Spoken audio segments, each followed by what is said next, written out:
we were talking about peace and protective use of force and also conflict. And how do you see the kind of interplay of peace and conflict?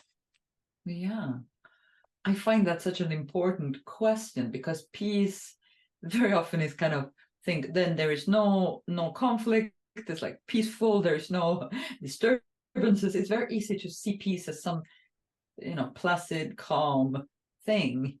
But I do think a sustainable peace, a peace that is kind of that we can trust in, it will include conflict.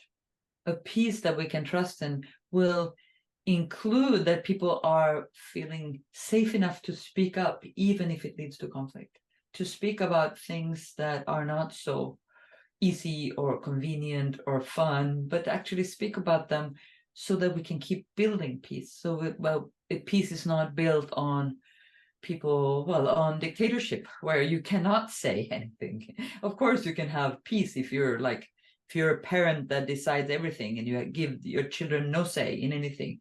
It looks like very peaceful family. But when these kids become teenagers, you probably will see that it wasn't a stable peace. It wasn't peace that was built on openness or spaciousness for more values or more different perspectives. So I think, I don't know if there's a better word than peace, but at least I'd like us to look at it when we talk about it. What do we really mean? It's like health. Is health just not being sick? Is that what health is?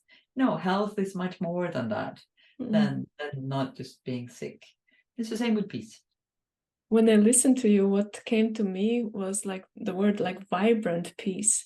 The vibrancy, the aliveness of that, as you mentioned, the different perspectives and the safety that enables us to express ourselves, to speak up.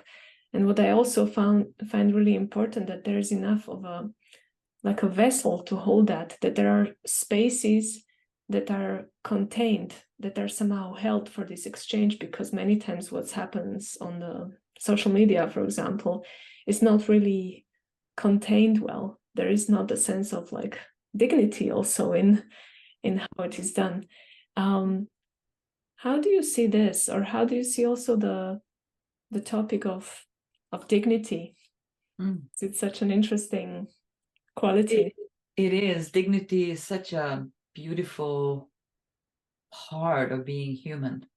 And when I do trainings on shame, it often comes up as one of the qualities that people go like, but what is it? Is it just respect? Like, can we equal respect and dignity?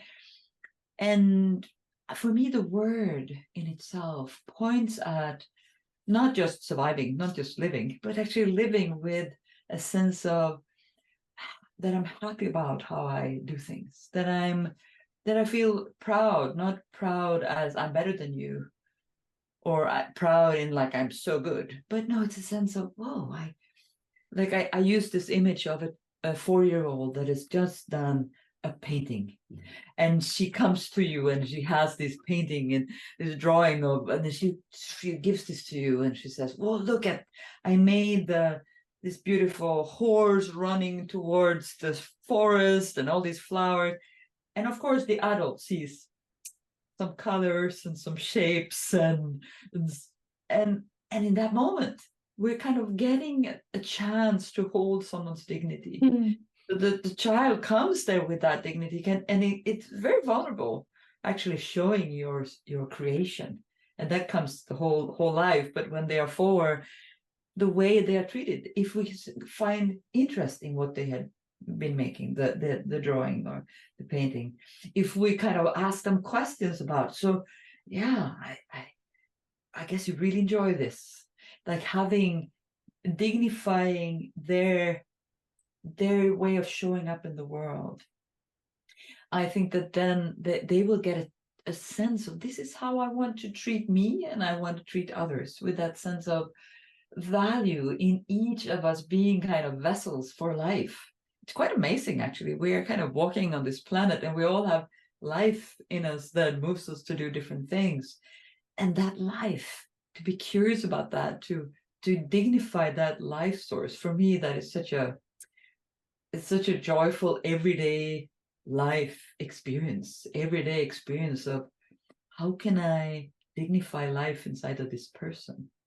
And when we talked about shame before, when people come to, oh, I feel shame, my need for dignity is not met at all. It's such a possibility for finding that. What kind of thoughts, what kind of actions, what kind of support can actually bring more dignity?